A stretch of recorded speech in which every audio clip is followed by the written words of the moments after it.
There's something psychologically different about people who grew up in the 1970s. And I'm not talking about nostalgia or rose-tinted memories. I'm talking about actual neurological wiring that makes them fundamentally different from every generation that came after. If you were a kid in the 70s, your brain developed in a way that's almost impossible to replicate today.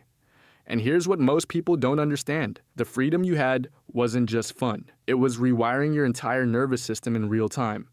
Let's start with the most obvious trait, self-directed problem solving. Remember this phrase, go find something to do, or I'll find something for you to do.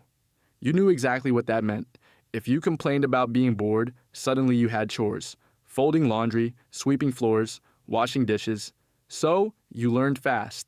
Never admit boredom, just figure it out yourself. Studies on unstructured childhood show something fascinating. Children who had to create their own entertainment developed significantly stronger executive function.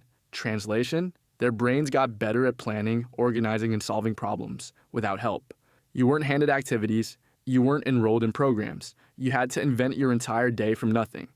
This is why you spent hours building forts in the woods, why you explored on your bike until the streetlights came on, why you could entertain yourself with literally nothing but your imagination.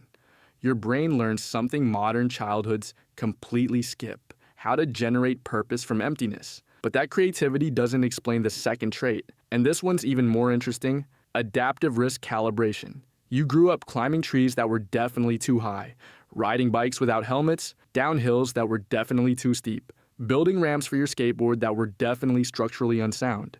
Every scraped knee, every close call, every minor disaster was teaching your nervous system something crucial. Research in developmental psychology shows that children who experienced physical risk in play developed better threat assessment as adults. And here's the key part. Lower baseline anxiety. Your brain learned the difference between actual danger and manageable risk by living it, not by watching it on a screen, not by having a parent intervene. You broke bones. You got scars. And honestly, those felt like medals of honor. Each one came with a story. This is why you can walk into a crisis and just start solving it while everyone else is panicking. You've already calibrated what real danger feels like.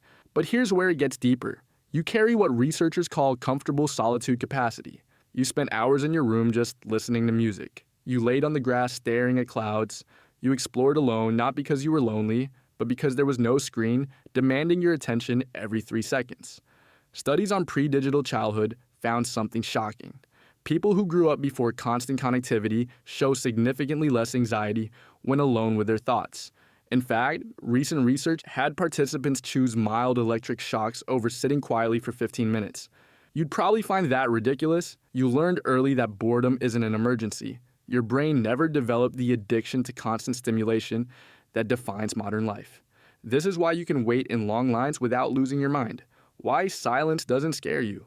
Why being alone and being lonely are two completely different things. The fourth trait, analog patience. You waited for your favorite show once a week. No binge watching, no instant replay. You took photos and waited days to see if they turned out. You wanted to talk to someone? You memorized their phone number, called, and hoped they were home. Research on delayed gratification shows that people who grew up waiting for things have better impulse control, better relationship outcomes, and better career success. Your entire childhood was training in patience that modern life actively destroys. This is why instant gratification doesn't satisfy you the way it does younger generations. Your dopamine system was calibrated differently. And here's the trait that ties everything together. Unsupervised autonomy wiring. At 8 years old, you left the house in the morning. Your parents had one rule. Be back before the streetlights come on. Nobody knew where you were. Nobody tracked your location. You rode your bike to creeks a mile out of town. You played in the woods.